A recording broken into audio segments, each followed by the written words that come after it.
Okay, so warmly welcome to this midday lunch seminar, and this will be held in English, so everyone is aware about that. We are going to talk about climate change in the Middle East. So warmly welcome. This panel addresses extremely complex and dense and urgent problem of climate change. And we often hear alarm calls in regards to extreme heat, not least in the Middle East.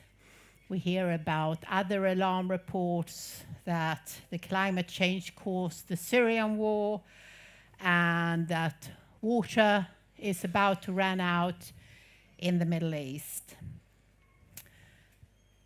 But we also know, and which has also been highlighted by the Intergovernmental Panel on Climate Change, the IPCC, that predicts actually that the Middle East will face extreme weather, more dry spells, and extreme rainfall that will cause severe flooding and will, of course, obviously affect agriculture production. So key factors here are rising temperatures, water scarcity, desertification, sea level rise, and the only way actually to change this trend and this severity that we see in the Middle East is actually by finding new ways to live, use the land, prevent and rebuild and actually restructure even societies that, for instance, live very close to the sea. For instance, with the sea level rise we have in the Persian Gulf and the Red Sea, for instance, communities very nearby, they will all be flooded. So this needs to be tackled, this needs to be problematized. And we have here the super expert panel who all engage on this very urgent problem, and in various interdisciplinary projects at Lund University, and also Stefan, who's from Uppsala University,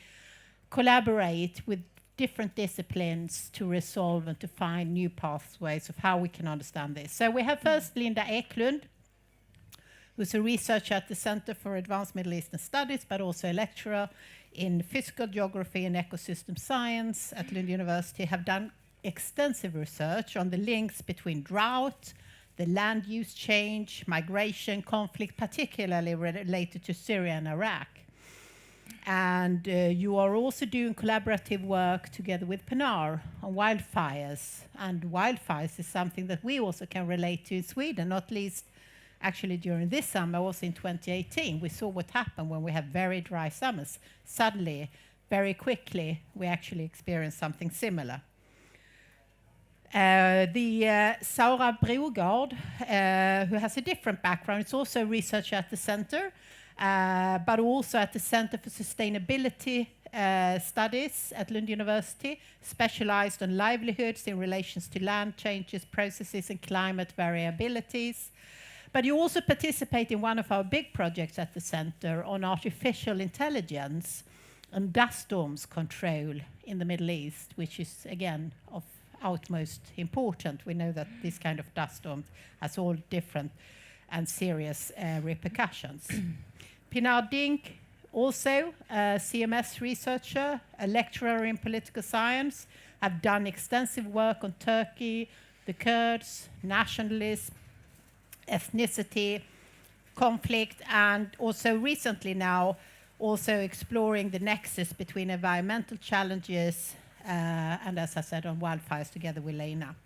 And then Stefan, the last but not least, Stefan Döring, researcher at Uppsala University in the interdisciplinary peace and conflict research. So your take is like focusing on cooperation, conflict, and the possibilities of peace by looking also on non-state actors, but also how droughts affect the region and the access of water during armed conflicts. This is crucial, actually. We all need water, and this is always, the flow of water is always being affected by conflict, and it has very strong repercussions. And you have looked particularly on Syrian and Iraqi refugees also and done extensive surveys on that, so we look forward to hearing that. And for the ones who didn't attend our panel before, I'm Karen Agerstam, Professor in Political Science, and I'm also the Director for the Center for Advanced Middle Eastern Studies at Lund University. So we will talk about these challenges and focusing and trying to understand and unpack that. So Lena, you have actually made and contributed with expertise to the IPCC's panel and provided insights and recommendations. What do you perceive as the main challenges in the Middle East in regards to climate change? Well, I mean, if you look at the IPCC, you read about what you mentioned here, like with more extreme temperatures, more extreme weather, more droughts, more dryness. But if you look more into detail in the IPCC report, you actually find that there is not so much information about the Middle East specifically. So that's a challenge in itself, that the research on the Middle East in terms of climate is a bit limited if you compare with other areas of the world. But when it comes to the climate challenges that I'm looking into, I'm focusing on drought and how that impacts agriculture and livelihoods in the region. I've also looked a little bit at the extreme temperature and how they affect health. What happens when areas become inhabitable? It becomes too warm to actually live there. And then also, like you mentioned, the wildfires, that we actually see more fires in certain regions of the Middle East. Yes, yeah. So thank you. Sara, you have done a lot of work on the oftentimes interrelated impacts and challenges, how they intersect. So it's not just one or two, but they interact, and that makes the severity. So what do you perceive as being the main links here, factors interacting that has quite dramatic effects on climate change? Yeah, I would like to sort of bring back to this topic that many of our sustainability challenges, they have a climate component, but they also have a clear land use component or other sort of challenges that come together. And this is something we recognize from earlier debates about desertification, land degradation, and this is something I think in particularly comes together when we are looking at the Middle East and the sandstorms that we are now in a project studying, so that we are seeing sort of earlier sandstorms. We're seeing an extension of sandstorms in time, particularly last year in the spring. We're also seeing higher frequency, and that sort of is most likely related to climate change, but also to, for example, land use factors. You, in some areas, are abandoned land because of conflicts. But you also have water management. Upstream water use reduces the water that comes in this context in Iraq, and makes more areas available as sources for dust storms. So for example, if you reduce water area, they can become dust storms. So it's a combination of factors, mismanagement and climate. And thinking about the Middle East is such a vast and actually varied different areas. And I think, Pinar, how do you see, for instance, when it comes to Turkey? You have focused a lot. I mean, Turkey has, as we all know, actually a regional power position, also in regards to water, for instance, with the Euphrates basin. Yeah. So how does it look from that horizon? Yeah, it complements with what Sarah just said, because Turkey is in the Middle East, and Middle East is home to 12 out of 17 water-stressed countries in the world. So it is really an area with an immediate and urgent problem.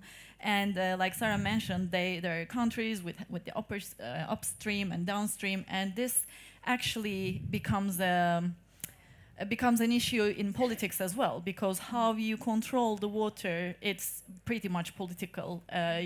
Turkey is known to be the hydro-hegemonic power in the region, but you can also reframe it and say that Turkey is weaponizing water in its conflict relations with conflict when it comes to Syria and Iraq, actually impacting a lot. Not sending water there has agricultural consequences, livelihood consequences.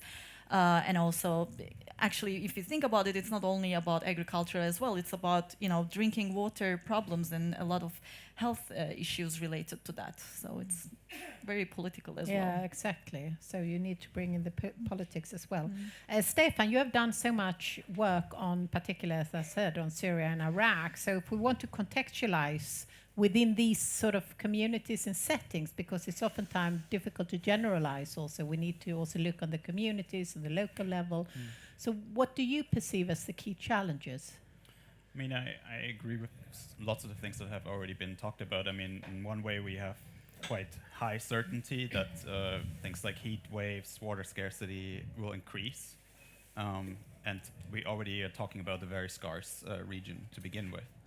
And at the same time, we have projected population increase. I think the Middle East is projected to grow by 200 million people in the next 30 years. So we have to keep very limited resources to an ever-growing population. So, and I also totally agree with, like, a lot of these challenges are intersecting. Like, they're never.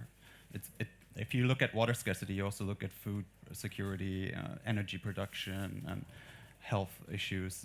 So the challenges are definitely multifaceted. Just to give you like one example, I mean, Middle East, for example, uses a lot of groundwater. Groundwater extraction is in many places has been over-extracted, and that leads to salinated water and like not safe water to consume. But at the same time, it also like deeper groundwater abstraction requires energy, but we need energy also for other things. So like dams, for example, are often a cooling system for nuclear power plants. So there's do we use the water for this, or do we use it for irrigation? So these are all like challenges that I think in one way these countries all face together also, and that require further cooperation. Interesting. So moving on to actually when you mention health issues, this is what, I mean, again, the multiplicity of effects and impacts. So if we look more precisely on the societal impacts of climate change in the Middle East, so Pinar, as a political scientist, what socio-political effects would you see and perceive Well, I think in the region? Yeah, I think maybe one of the most recent and well-known debates was about the water scarcity in Syria, and if it had led to conflict and uprising in the area. And we actually have done some research about that. I was in Turkey last summer speaking to former Syrian farmers, and there you actually then realize that once again, that climate change is actually among the many factors that have societal consequences. We should talk about corruption in the region, economic inequalities, social inequalities, authoritarianism, and so on.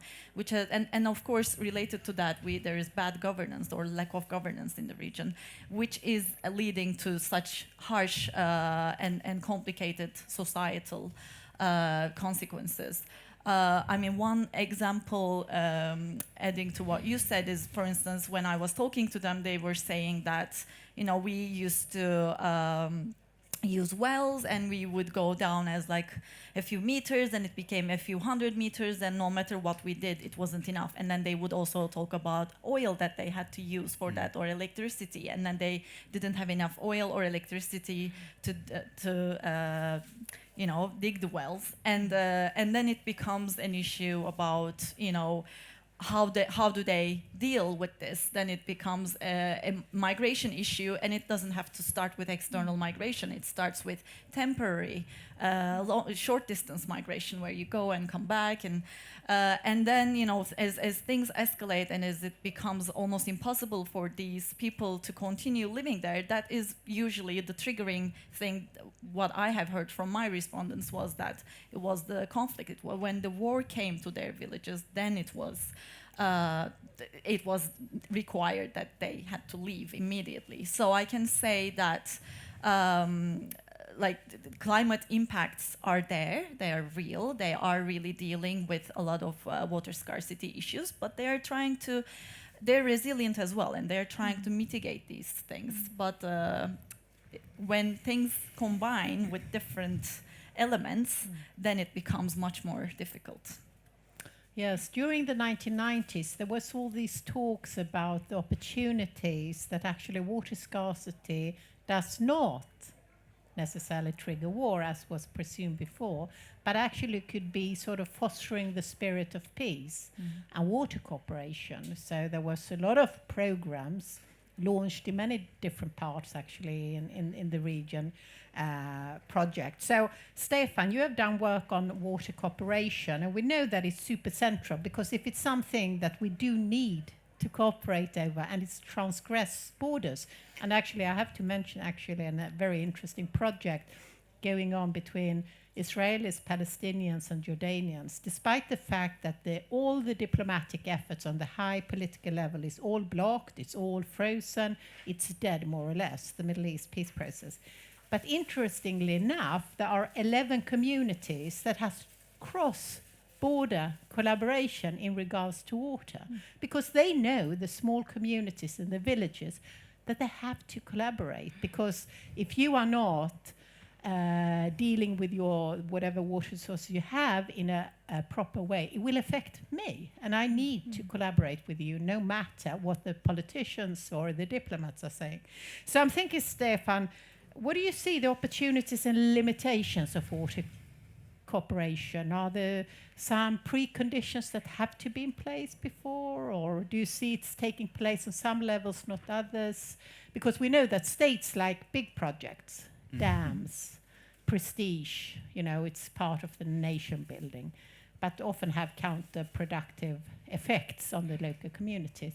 So what's your take? I think you're already sort of providing some of the answers. I think it's very crucial to look at the level, like where we look at state levels, interstate, or sort of cross-communal, and I think there's, a lot of research has shown that on the interstate level there's more cooperation. Now Israel's certainly a special case given its relations in the region, but overall we see more. But then also things like you mentioned, dams are usually triggers of some sort of conflict or disputes. I wouldn't say armed conflict, but some sort of conflict. And then of course at the lower level, where some of my research shows, for example, that we see sort of without non-state, I call it non-state cooperation, so not involving the state directly at least. We see often in less democratic countries, for example, because people take sort of things into their own hands. But then at the same time, we know also from other research that we need good governance, we need institutions, and also taking communities within their decision-making processes. So I think definitely we need governance and institutions, and that could also be fostered by international actors, but together with local partners. Great. And Sarah, I think you have sort of a different take here. You have focused a lot on societal impacts also in other areas like Africa and other regions. But you also have this ongoing project on dust storms, which we hear maybe less of, more maybe only when they are actually taking place. But what is the societal impact there? And what have you, for now, I know that you're sort of in the midst of your project, but what have you seen of interest there? Yeah, we are definitely seeing major impacts in relation to those dust storms event. And I am also seeing, like Jun mentioned, Pinar, about inequality in society, that we have vulnerable groups that are more prone to get impacted by these dust storm. And for example, we have certain parts of society, we have maybe children, elderly people. If you already have a precondition of asthma or allergies or so on, you're much easily impacted by these issues. And then of course it's sort of on a societal level, that you have GDP losses that are estimated in sort of billions, because you interrupt infrastructure, maybe oil tankers are not being filled and cannot dock, and you have GDP losses, airport implications, and so on. And it's often interesting to see when it downstream, so you have sort of economic centers, then you see the major action and acknowledge the problem. clear way. It's also interesting the different approaches that you have to study climate change in the Middle East. I mean, ranging from actually field work to artificial intelligence. And Lina, you are doing work on GIS.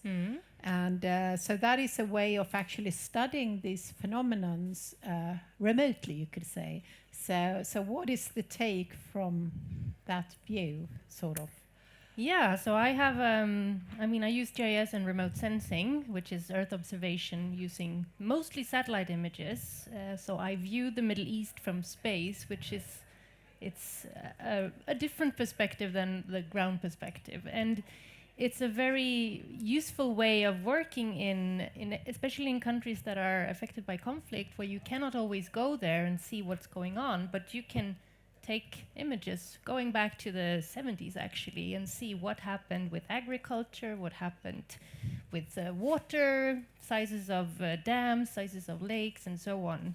So, and I've used those methods to study Syria together with Pinar, and study this narrative about how climate change and specifically a severe drought affected or increased the risk of conflict before 2011. And the claim has then been that the drought led to agricultural failures, even an agricultural collapse, some would say, and then that in turn led to increased migration, like a really massive migration from agricultural areas to cities, which then put pressure on cities and created this really like strong tension in the cities that led to protests in 2011. So we look into what actually happened. Was there an agricultural collapse, or like what happened with agriculture just before 2011? And can we see signs of migration? So we both talk to people about migration, but we also look at land abandonment. So we can see if a field was harvested or not in a certain year. And what's interesting here is that we find that during the worst drought year, which was 2008, we had a really strong reduction in actively cultivated land. So many fields were left fallow, maybe some were sown but not harvested because the crops failed. But then we see in 2009 and 2010, we see a recovery. So again, in 2010, nearly all of the croplands in northeastern Syria, which is the part that we're looking at mostly and that was most affected by drought, were actually cultivated that year, which indicates that either people left for the city for 1 or 2 years and then they came back and cultivated their lands, or maybe they sold their lands to someone else, but someone was there to work on the lands. And that's a really interesting finding in this whole debate about the role of drought.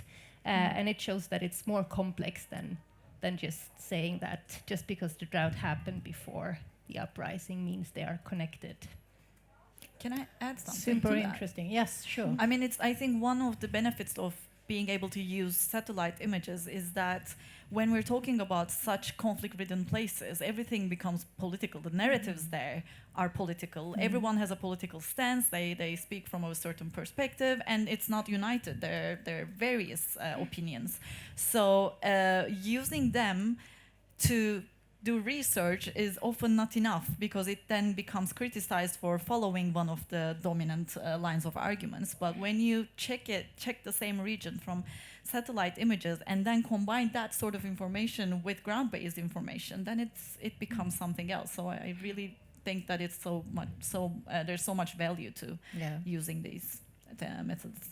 Very true. And we actually related in the beginning to this with wildfires and how it actually may take place also in Sweden. And we saw how we did not cope with the wildfires up north in 2018. And I would say, interesting parallel now, if something would happen this year because it's very dry, if the capacity is there actually now, because it was for sure not in 2018.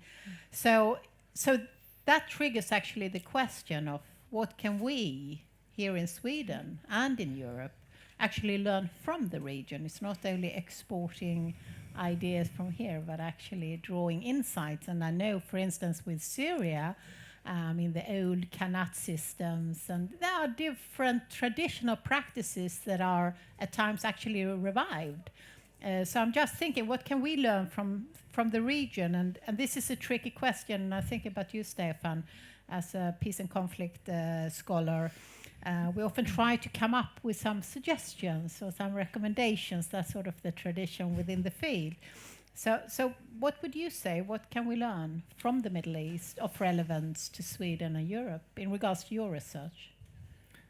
Oh, that I wasn't prepared for the last part, but in general, I would say that there's a lot we can learn, because I don't know if anybody's seen the Swedish meteorological organization SMHI. They have made very good projections for Sweden, and it's gonna get warmer here, and it's gonna be less precipitation or less snowfall in certain areas, and it's gonna have an impact on our groundwater and our surface water, and they also, something we have to be honest with in Sweden, we're really bad at using water. We have a water abundance, and that leads us to probably use water in wrong ways, and we can probably learn a lot about targeted irrigation for farming, about how to deal with water leakages, or how to use water more sustainably. I think that's something we can already learn now and try to implement, because we have maybe a little bit more time than other places. And also about urban planning, and our houses aren't made for, our house isn't made for 30 degrees or something. Our houses are made for keeping warm. So we need to rethink a little bit about very practical things. And yes, in my research, so we need to strengthen the ways how people can share water within certain areas, because it will probably be that we need to transfer water to the south of Sweden, for example, because there is not so much natural water there. So there needs to be both governance initiatives, but also on different levels, both at the national scale, but down to the commune. Thanks, Stefan. Lena, you put a lot of emphasis, which I really like, on science communication, also beyond academia. So this is one audience here, for instance. But I really appreciate that. So what is your key message to local stakeholders outside of academia? What can we learn of relevance for Sweden here or Europe? And again, you have participated in the IPCC, so I know that you've been thinking about that. So what are the key messages if you want to have an impact, societal impact, with your research? Yeah, I think it's really important to keep an open mind and understand that the Middle East is a region that has had dry weather, dry conditions for a long time. It's not something new. Drought is not something new in Syria or Iraq or Turkey or anywhere. And it shows that even though there are narratives about drought impacting conflict risk, I mean, the way we look at it is that it's all about adaptation. How do you handle a drought? And I think there are a lot of knowledge in the Middle East about how to handle dry situation. I mean, this is the area where agriculture is said to be invented. And you mentioned some of these traditional systems for water harvesting. You have kanats, which are underground tunnels that lead the water to agricultural fields using gravity and not pumping out the water. So when the water runs out, you have to wait for a bit and then it replenishes again. There are also floodwater spreading systems that our colleague Hussein at the center has been working on, where you have you can actually reduce the risk of floods by spreading the water and then letting it inundate areas that then can be used for agriculture. So there are lots of smart ideas that are not these big-scale dam projects that are actually costly, problematic, and also leaks a lot of water through evaporation. But the main problem I see is that government stakeholders, they like these big projects that sound good, when it's actually the more old technologies and easier solutions that could make a difference. So that's what I want to convey. And that's very interesting. I was thinking, Sarah, you on sustainability, and sustainabilities relate to resilience. And sometimes, as you say, Lena, it's not the big project, but actually it's just changing everyday practices that is maybe necessary. So what do you think? What lessons are learned here? Yeah, I mean, first of all, I want to again emphasize that climate change is a sort of global environmental problem and an existential problem, and that we need sort of collaboration. So in these days, I think it's important that we underscore that we need to continue research collaboration and different projects where we have mutual learning opportunities, because we cannot take for granted that we will all the time be the ones who are sort of seeing, can draw some more advantages than disadvantages. And something when it comes to sort of learning experience, I would also like to bring in that we need, I think, further research on sort of contextual vulnerability. So not only looking at a specific impact, a modeling study, and what does it say about water and how can we potentially adapt, but sort of if we take a contextual vulnerability approach, we want to see like when, who, and how are people sort of actually impacted, and why are they impacted? Are there certain parts of society that feel particularly vulnerable in certain context and at certain times, and where we can also go in and make sort of specific intervention. And I think that's particularly the case when we're talking about these droughts that we've had, and farmers who are actually becoming very sort of struck by this and have to handle the situation. And then also relating to your research, that maybe also even sort of further dimensions of mental and physical health impact on a range of groups in society, that we look into that and carefully take that into account, and maybe move some of the research that you've done in Syria to the Swedish context and explore those sort of further. We saw in the 2018 drought in interviews that we did with farmers here that almost close to 70-80% felt clearly mental sort of impact of this drought that we had. So yeah, maybe that's more sort of the problems that we have, but also how we need to work and study them. Yeah. So Very interesting. And then by the end of the day, we know that we do need the politics there. It's not only about finding technical solutions or recognize the societal impact, but it needs some forward-looking politics here. So Pinar, as the political scientist here, on an end note, we often look on limitations, but what political pathways can there be, and what can be learned? And yeah, I would say, I mean, simply not turning a blind eye to what's happening in the Middle East, not only from a climate perspective, but also from a political perspective, is really important, because going back to what I said in the beginning, it's not only about the climate change, it's also about the leadership in these countries, in the region. It's about the economic structures, social inequalities, discrimination, and so on. So if we don't turn a blind eye to what's happening there, and just not think about water scarcity as this isolated event, but this thing that has a lot of societal, political, economic consequences, would change a lot of things, I would say. And I think, again, the Syrian issue is a good example, because we have seen that environment has no boundaries. When there is a problem in that region, it immediately affects the other parts of the world. And migration is an example of that. What I have heard from one of the interviewees was that he was saying that as a former farmer from Syria, he came to Turkey and he started doing agriculture in Turkey.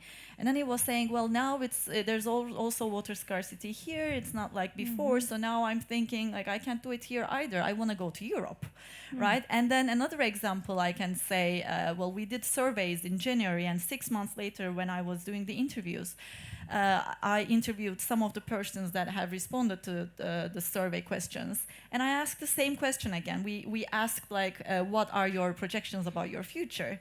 And for some people who previously said, well, I'm happy here, I'm planning to stay in Turkey, we're saying, well, now the economy in Turkey is so bad, and that it has become really expensive to live here, to stay here. So I also, I want to either go back to Syria, or I want to find ways to Europe, and so on. So these climate-related issues are never isolated. So it's really important that from the Swedish perspective or the European perspective, It's important to continue funding projects, continue helping people, and doing that by knowing that you have to deal with climate as well as the political structures you're dealing with in that region. Super interesting. We are now actually opening up for some questions from the audience to provide the opportunity to get some feedback from the panel here. If you have some questions to be raised, they can be done in Swedish as well, so you don't have to be reluctant. We could do a quick translation, and I think most of us actually understand also Swedish, so no problem with that. Any question out here? Climate change is a big thing also here, so it's like... Welcome. I was wondering, why do you think you couldn't find so much data from the IPCC about the Middle East? What was lacking? Why was it lacking? Why it's not, there's no data. Okay, I think it's, I mean, the IPCC reports are big assessment reports of the existing research on climate change. They cover the physical science, like what changes are we seeing, what projections do we have, but also about vulnerability, adaptation, what's happening more on the local levels. And I think the reason is just that there is a limited focus on climate change in the Middle East. And that's something I'm seeing too in my research. When I want to do a literature review for a topic, I need to really look for, and there are limited amounts of studies. So I think the focus is elsewhere. Yeah. Okay, Stefan. Yeah, I just wanted to add also, so for example, I contributed to a report on climate and conflict in the Arab region, and that was also something we noticed, that there's not very much research. And now lately I'm also working more with health issues and, for example, mental health. On mental health and drought, there's not a single study on Africa or the Middle East. They're all on with farmers in Australia or other places. So there's clearly like a large gap, and if we want to contextualize this better, we need to study these issues globally and not just in a few other countries. We had a question down there, Anders. Thank you. Thank you for a great panel. Somebody in the beginning, I can't remember who, said that 12 out of the 17, I think, most water-stressed countries were I in read the that. Yeah. I mean, do you know which are sort of the most water-stressed countries, or sort of which are the top three? Or I think Turkey, I mean, you can help me there. Turkey, Iraq, Iran, Syria, I think they include Yemen, Jordan. I'm I would going to say. count to 12 now. Like, yeah, but like, Yeah. What else? I mean, I don't know. I would check. And maybe only to add there, actually, this will change also, because, I mean, Israel was also part of the conundrum, but then they just took off with desalination. So that was sort of the reasoning behind in the peace process, that they had all these water projects, because they thought that would get the Palestinians and the Israelis together. And now Israel found a way of unilaterally improve its situation by desalinating salt water, and suddenly have no problem any longer. So so this change also, I think, with the ranking, it's the same thing in the Gulf, for instance, with the Gulf states there doing a lot of desal, and that relates then to energy, of course. So that triggers the question. We had another question there, yes? Thanks for a really important and good panel.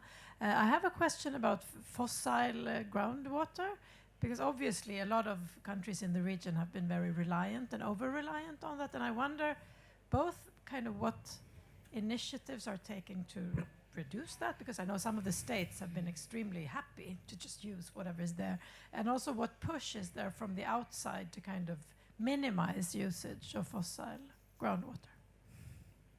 Thank you. Who would like to pick up on that one? I can. Do you mean by fossil groundwater like very old?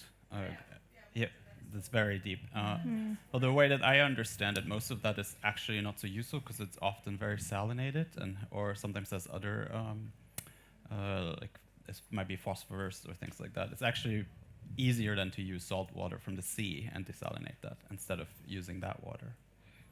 That's the way that I understand it from some of the experts I've talked to. I don't know if somebody else wants to.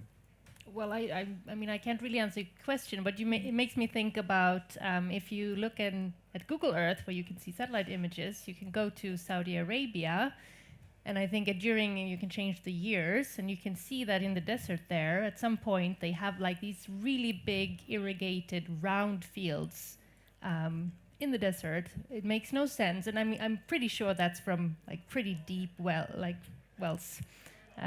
But I don't think they are doing that anymore because it wasn't feasible.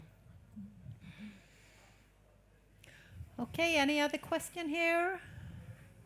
If not, please join me to thank the panel for fantastic analysis of a great question from the audience. So thanks very much for attending this panel. Thank you.